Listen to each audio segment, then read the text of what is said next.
Hey there, I want to welcome you to week 12 of our journey through the Gospels. And today we are going to be in Luke chapter 17, and you were supposed to read 16 and 17, but we're going to look in Luke chapter 17 today. And I want to look at a story that is maybe, I think, appropriate as we have just come out of Thanksgiving, the time where we are supposed to be thankful for what God has done for us. And so I want to look in this, starting in verse 11. It says, "Now on his way to Jerusalem, Jesus traveled along the border between Samaria and Galilee. As he was going into a village, 10 men who had leprosy met him. They stood at a distance and called out in a loud voice, 'Jesus, Master, have pity on us.' When he saw them, he said, 'Go show yourselves to the priests.' And as they went, they were cleansed. One of them, when he saw he was healed, came back, praising God in a loud voice. He threw himself at Jesus' feet and thanked him. He was a Samaritan. Jesus asked, 'Were not all 10 cleansed? Where are the other 9? Was no one found to return and give praise to God except this foreigner?' Then he said to him, 'Rise and go. Your faith has made you well.'" So we see these 10 lepers. Now, in today's world, we don't know a whole lot about leprosy. Thankfully, we don't see a whole lot of it in today's world. But when you understand what leprosy was, maybe you can appreciate this story a little more. Leprosy was a skin disease. It was highly contagious. It was a condition where you would get nodules on your body, and they would spread, causing you to lose feeling in parts of your body. The skin would turn white, and basically that area of your body would rot. And it would get so bad that many times parts of your body would fall off. Somebody might lose a finger or a nose or an ear, and they would lose body parts. And the person that would diagnose you as having leprosy was the priest. You would show yourself to the priest would look at you and at that point would declare you unclean. And you were basically quarantined from that point for 7 days.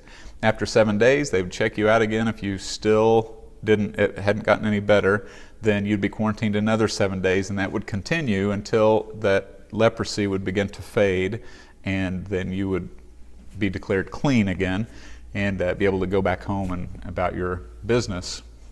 But one of the things too that you were supposed to do, as I said, it was highly contagious, that you didn't want to infect anyone. And so according to Leviticus chapter 13, if you had leprosy, if you saw somebody coming, you had to yell, "Unclean, unclean," to let everybody know that you were unclean. Stay away from me. But something that we have to remember about these 10 that have leprosy is this, that before they had leprosy, they had lives. They had jobs. They were maybe married, maybe had kids, had friends, had a job. But when they developed leprosy, they had to be quarantined, had to be taken away from everybody else that they didn't want to infect. And so all of their life in a moment changed. They couldn't go back to their job. They couldn't be around their spouse or their kids or their friends. So in a moment, they lost their livelihood, their homes, and are lonely going through this. And so here's these 10. They see Jesus coming, and they say, "Lord, have pity on us." And Jesus says, "Go show yourself to the priest." So on their way to seeing the priest, they evidently begin to notice that they've been healed. And one of them leaves the other 9 and goes back to Jesus to give thanks and praise to him for what he's done. And when Jesus sees him, he says, "Where are the other 9? Weren't all 10 cleansed? Weren't all 10 healed? Was there only one that was going to come back and give praise and thanks to the Lord?" You see, the Lord appreciates our thanks, our thanksgiving.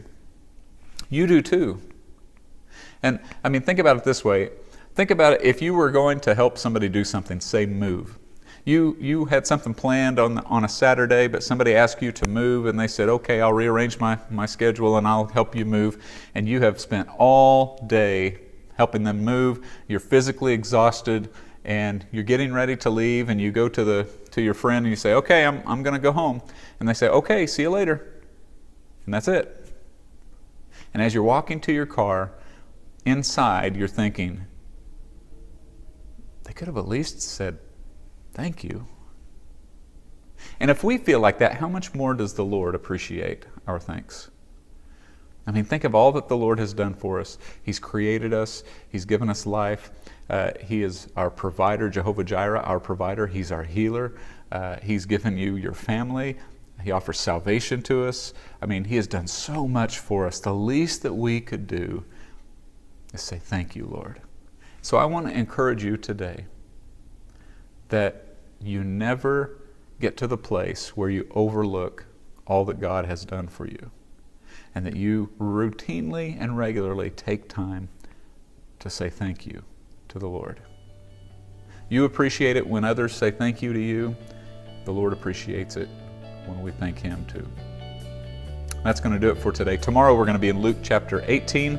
Hope you have a great rest of your day, and I will see you tomorrow.